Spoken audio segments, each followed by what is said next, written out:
Housekeeper, hurry up with the coffee, she said with urgency.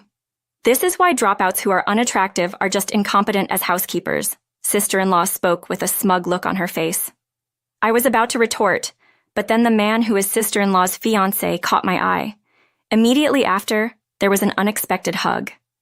I didn't understand what was happening, but this hug somehow reversed the roles between me and my sister-in-law. My name is Candace. I'm 35 and love falling asleep while watching videos of my child's dance recitals. My child is the best, an angel. Their cute little butt and tiny limbs during the dance are just so adorable. Spoiling my child? Well, why not? To a parent, their child always seems cuter than any other. Now that I think about it, maybe sister-in-law Jen was raised the same way. Let's go back a few years to when I was a newlywed. When Edward proposed, he mentioned wanting to live with his parents after we got married. Honestly, I was nothing but anxious, living with Edward's parents, father-in-law Matt and mother-in-law Tara, in a duplex. They say it often doesn't work out well, but to my surprise, Matt and Tara were incredibly kind. Feeling reassured, I happily moved forward with the wedding plans. But then things changed. Initially, everything was fine with my in-laws, or more precisely, it was just with Jen that things deteriorated. It started when I visited the Lowe's house for wedding and registration discussions. A relative of Edward's who happened to be visiting said, "Edward, you've got yourself a pretty bride." Right at that moment, Jen glared at me coldly. Matt cheerily responded, "Edward's lucky to have such a beauty." Then I thought I saw Jen glaring at Matt. I brushed it off as my imagination and soon forgot about it, as we didn't see each other for a while. However, on our way to the wedding, for some reason, Jen wore a white dress. She's in her late 20s, not an ignorant student unaware of wedding etiquette. She deliberately chose a color that clashed with the wedding dress. Of course, the in-laws and Edward were like, "What were you thinking?" But she just said, "This was all I had." According to the in-laws, she left the house in a different colored dress and must have changed on the way. Doing so sneakily, changing in secret like that, it can only be interpreted as malicious. She even commented on my wedding dress. When Candace wears it, it doesn't really look like a wedding dress. More like a cheap $19,000 dress. Guess it depends on who wears these fancy clothes. And left. Why would she do something so cruel?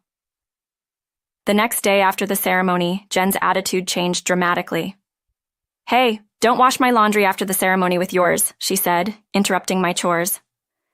I, who had taken over the housework for Tara, was suddenly berated by Jen. She didn't like that I washed her laundry together. Washing with a plain Jane's clothes might make me plain too. Disgusting! Wash them again. She threw her laundry at me and left. You might think I should have said something back, but I was just dumbfounded. Adults don't talk like that, right? Separating laundry because plainness might spread? It's something endearing when a teenage girl asks not to mix her father's laundry with hers, seeing it as a part of growing up to avoid hassle. I pretended to rewash the clothes and just put them back in the closet. Tara even said, "That's fine," and apologized for Jen's behavior. Since that day, Jen has been relentless, criticizing the meals I make, complaining about my body odor stinking up the room, and saying whatever she wants, even in front of Edward and the in-laws. She kept it up and wouldn't stop, even when everyone scolded her. She even started saying things like, "She dropped out of school, so I'm teaching her about household matters. She probably doesn't even know basic common sense." It's true, I did drop out to chase a dream when I was younger, so my highest level of education is incomplete, but it's never been an issue for me, and I'm not ashamed of it. Being belittled for my education is trivial to me. Jen, on the other hand, graduated from a junior college near her home. It's not a prestigious university, but she acts as if she's more elite than me because of it. She even started saying, "I'm an elite Al like you." But Jen wasn't always like this. I wondered what had upset her so much. Then, a few months after the wedding, there was a gathering with relatives. Of course, everyone had met at the wedding, but this time, it was more of an opportunity to chat with me and Edward, kind of like a get-together. And then, Candace's wedding dress was so cute.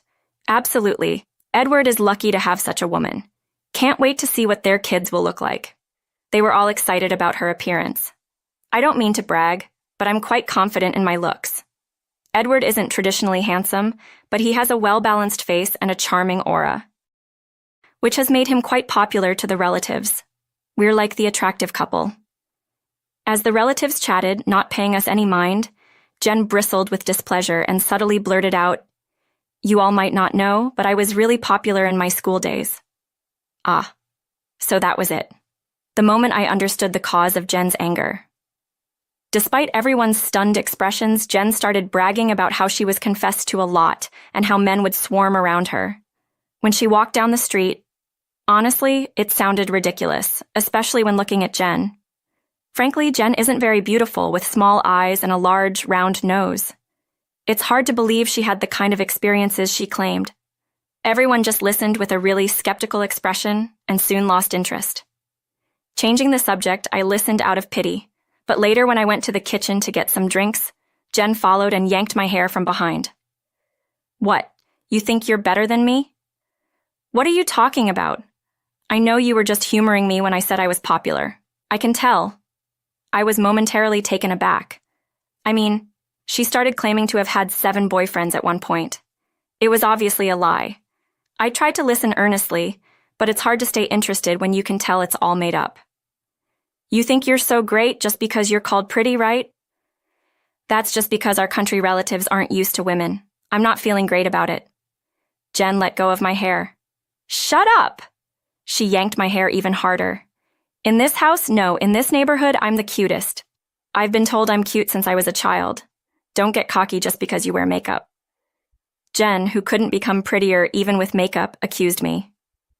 Okay, you're the cutest, Jen." "See, you're just saying that. Dropouts like you, your fake concern is so obvious." She pushed my back and released my hair, causing me to fall hard to the floor. Satisfied, Jen spat in my face. "Don't get carried away just because you're called cute. I'm the cutest," and walked away. This incident, of course, had to be reported to Edward and the in-laws. Again, when I shared the story, everyone had a "not again" expression on their faces. I learned that Jen is a narcissist with too much self-esteem, just like how she acted at the family gathering. It turns out the root of this behavior was her late grandfather, who doted on her as his only granddaughter. He always said she was cuter than celebrities on TV, which apparently skewed her perception of beauty. She seems to believe she's the epitome of cuteness. This caused her troubles with classmates when she was younger. Everyone apologized to me for the inconvenience, but they said there was nothing they could do. It seems Jen won't listen to anyone. According to Edward and the in-laws, I get it, but it's frustrating to hear that nothing can be done, especially when she's not just verbally abusive, but also physically harmful. Do something about it, I thought. I was even considering divorce as soon after getting married. But then, within 3 weeks, Jen brought home a man, introducing him as her fiancé. We were all surprised, as we hadn't even heard she was dating anyone. Her fiancé, Aaron, a serious-looking man with glasses, seemed timid and kept his head down.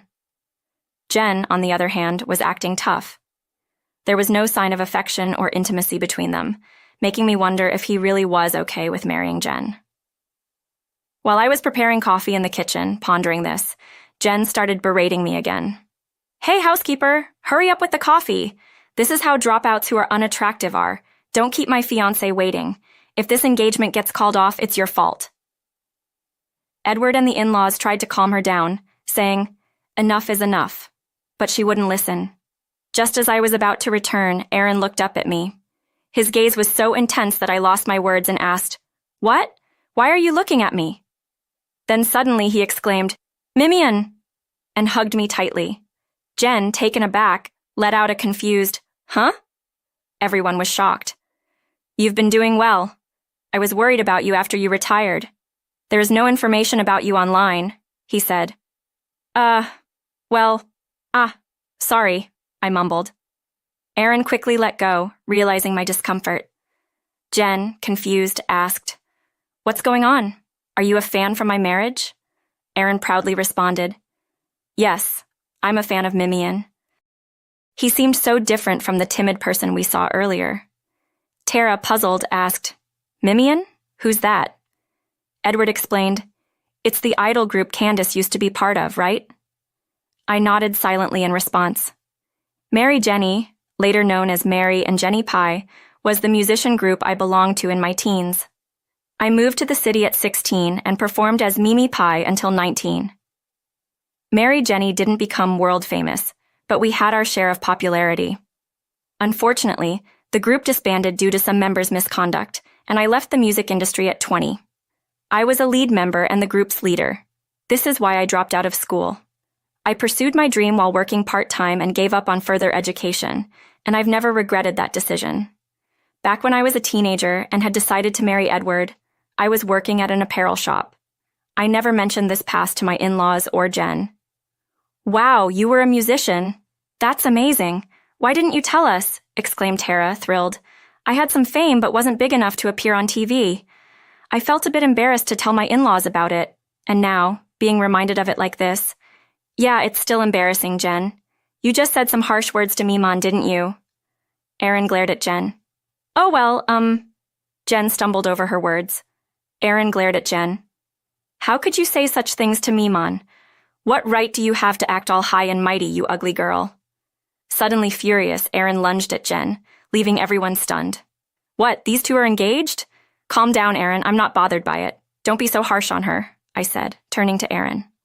Erin raised his voice. No, Miman, you're wrong. She only approached me because I'm a doctor. She said she would marry anyone if it meant bragging to her sister-in-law. That's not true, Erin, I said quietly. A girl who proposes just after 2 weeks of dating means nothing to me. We were all dumbstruck by the unfolding drama. Apparently, Jen planned to marry a high-status man to boast to me. She said she caught a doctor husband because of her education.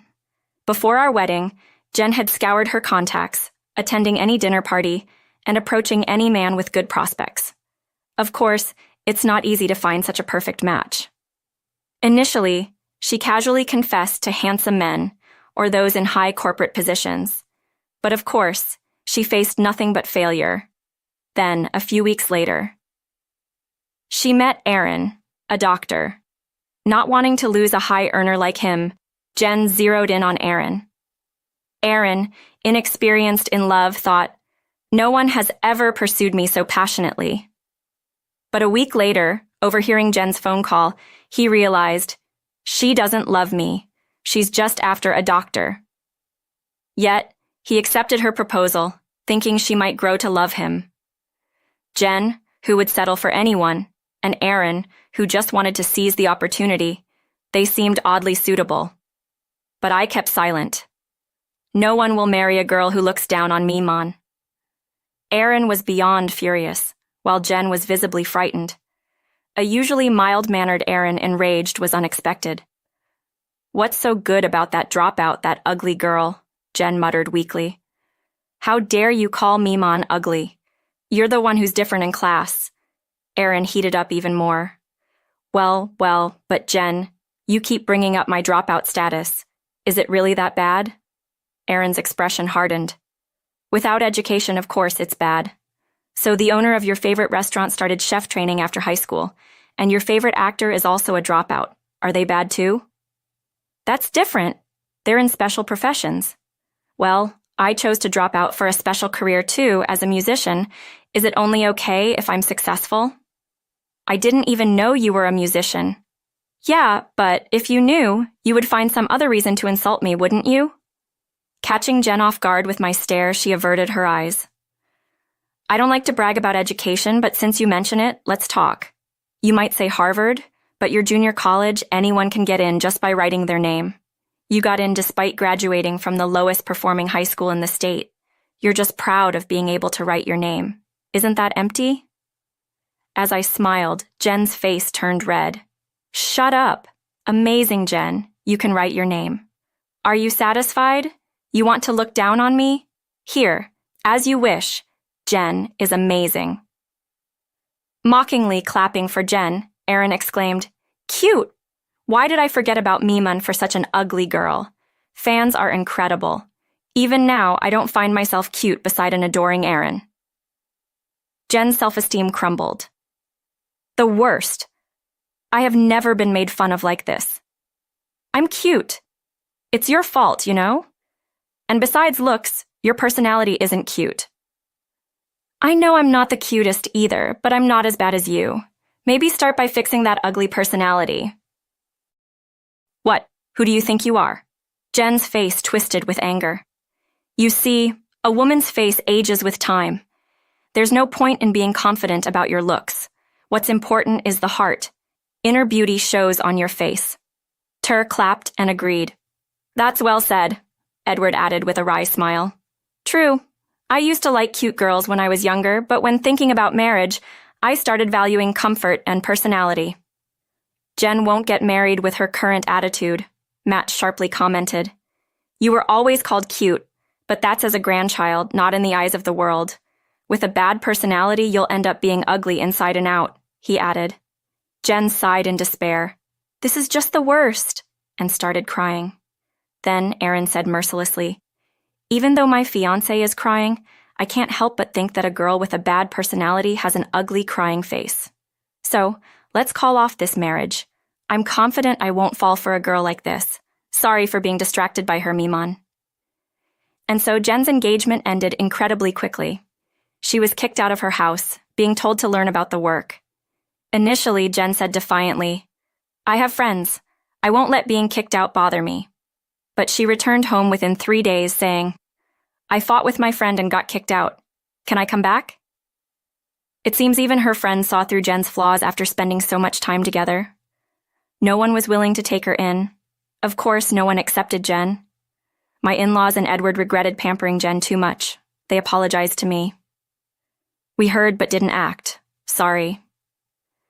I understand it's hard for parents to kick out their child, but at 20, she's an adult and responsible for her actions. And then there is Edward. He secretly planned to provide Jen with a house to live separately from me. Before he could, she was kicked out. He apologized. I'm sorry for making you endure that. A husband should protect his wife better, or else I'll divorce you, I joked.